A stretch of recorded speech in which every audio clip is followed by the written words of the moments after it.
नमस्कार प्यारे बच्चों। हर घर पाठशाला में आपका स्वागत है। सामाजिक विज्ञान के विषय में अध्याय 1 हम जानकारी हासिल कर रहे थे।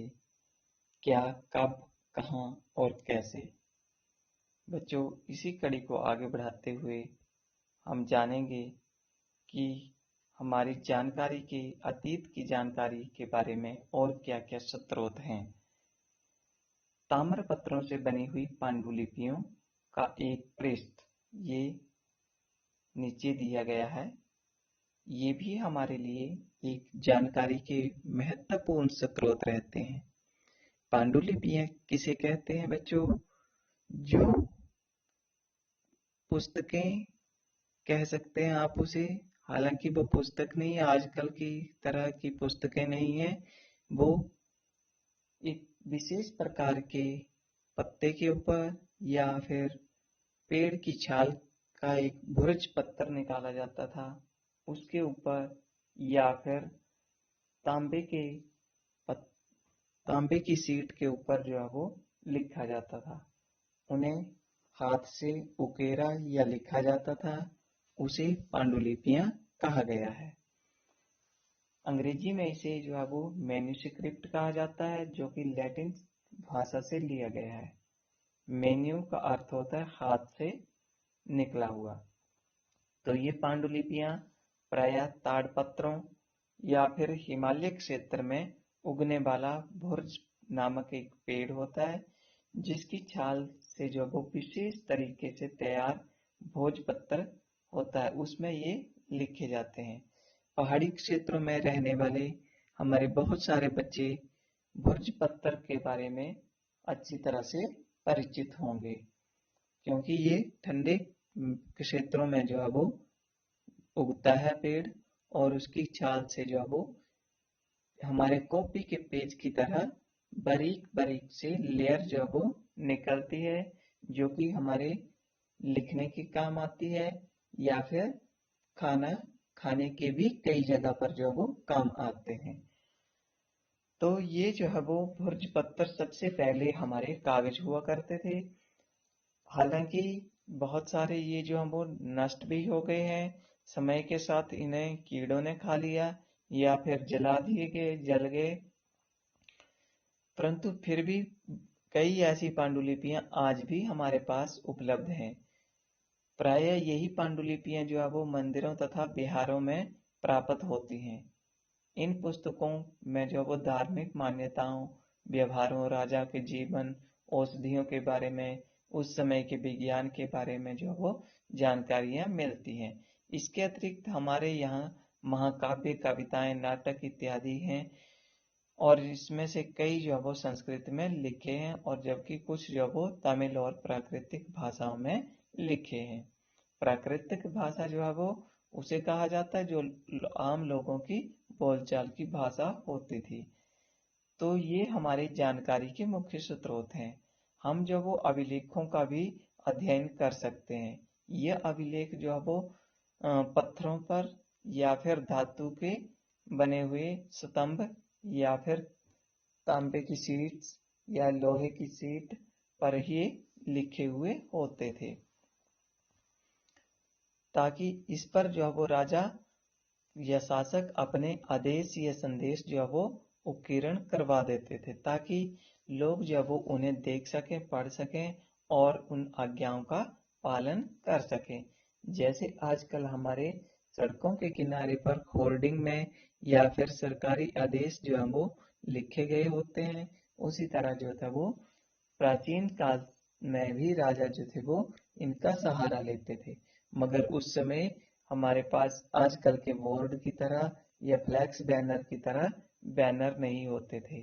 उनके पास या जो प्लेन सी शिला होती थी या चट्टान होती थी, उस पर वो मिस्त्री से या कारीगरों से शब्दों को उकेर देते थे या लिखवा देते थे, और फिर वो परमानेंट हो जाते थे।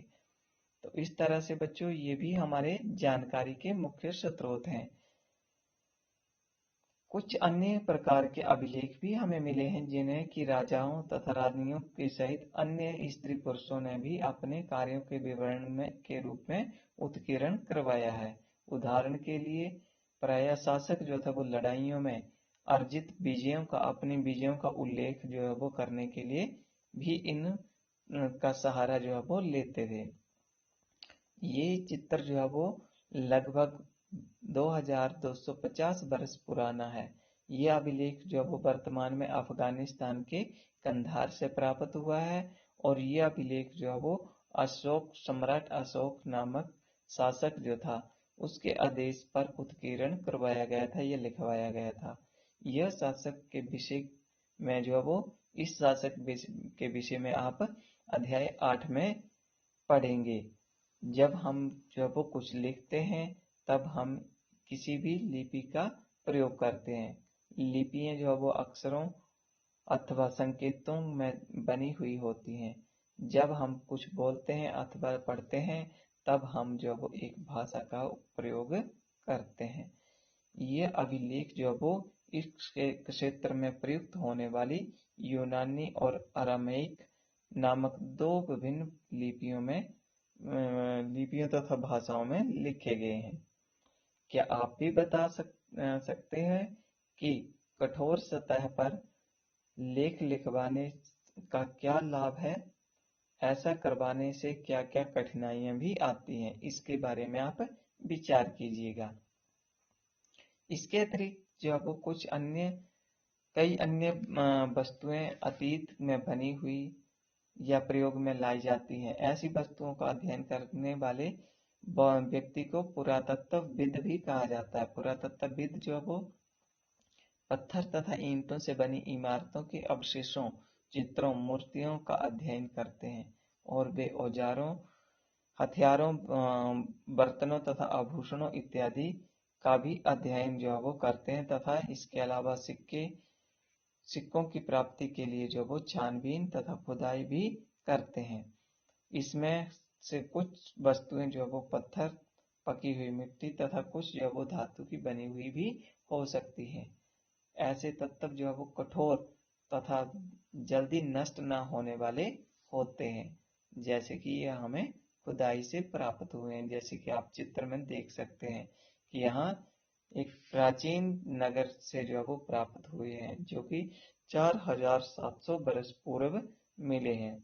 दाईं ओर जो वो एक पुराना चांदी का सिक्का जो है वो मिला है और इसी तरह के सिक्कों का जो है वो प्रयोग 2500 वर्ष पूर्व होता रहा है।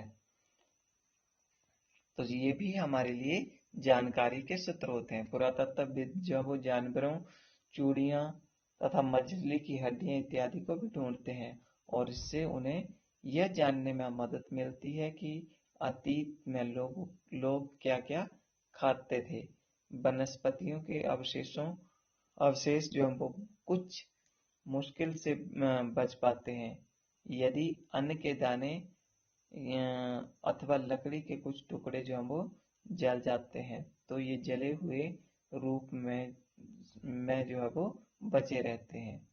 क्या पुरातत्वविदों का बहुधा या ज्यादातर कपड़ों के अवशेष भी मिले होंगे?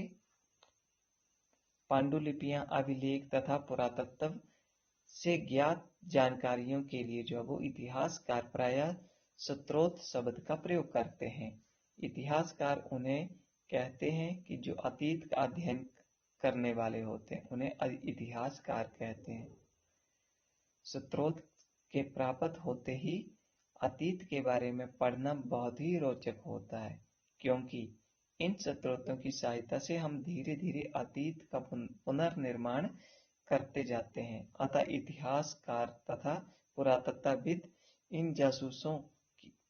उन जासूसों की तरह जो वो कार्य करते हैं, जो कि इन सभी स्रोतों का प्रयोग सुराग के रूप में अतीत को जानने के लिए करते हैं। अतीत एक या अनेक? क्या अतीत एक ही है या बहुत सारे हैं? क्या आपने इस पुस्तक के शीर्षक हमारे अतीत पर ध्यान दिया? यहाँ अतीत शब्द का प्रयोग बहुवचन के रूप में किया गया है। ऐसा इस तथ्य की ओर ध्यान दिलाने के लिए किया गया है कि अलग अलग समूह के लोगों के लिए इस अतीत के अलग अलग मायने थे। उदाहरण के लिए पशुपालक अथवा कृषकों का जीवन राजा रानियों के जीवन और व्यापारियों के जीवन शिल्पकारों के जीवन से बहुत भिन्न थे। जैसा कि हम आज भी देखते हैं, उस समय भी जो था वो देश के अलग अलग हिस्सों में लोग जो थे वो अलग अलग व्यवहारों और रीति रिवाजों का पालन करते थे। उदाहरण के लिए आज अंडमान निकोबार के अधिकांश लोग जो वो अपना भोजन मछली पकड़कर, शिकार करके तथा फल फूलों के संग्रह के द्वारा प्राप्त करते हैं। इसके विपरीत शहरों में रहने वाले लोग खाद्य आपूर्ति के लिए अन्य व्यक्तियों पर या अन्य लोगों पर निर्भर करते हैं। इस तरह का भेद जो वो अतीत में भी विद्यमान था। इसके अतिरिक्त एक अन्य तरह का भेद भी होता था। उस समय शासक अपनी विजयों का लेखा जोखा रखते थे। यही कारण है कि हम उन राजाओं या शासकों तथा उनके द्वारा लड़ी जाने वाली लड़ाइयों के बारे में भी काफी कुछ जानते हैं, जबकि शिकारी, मछुआरे, संग्राहक, कृषक और पशुपालक जैसे आम लोगों के बारे में बहुत कम जानकारी हासिल होती है। पुरातत्व की सहायता से हम जो वो उनके जीवन को जानने में मदद मिलती है। हालांकि अभी भी उनके बारे में बहुत कुछ जानना जो वो शेष है। आशा है कि आपको आज का वीडियो पसंद आया होगा।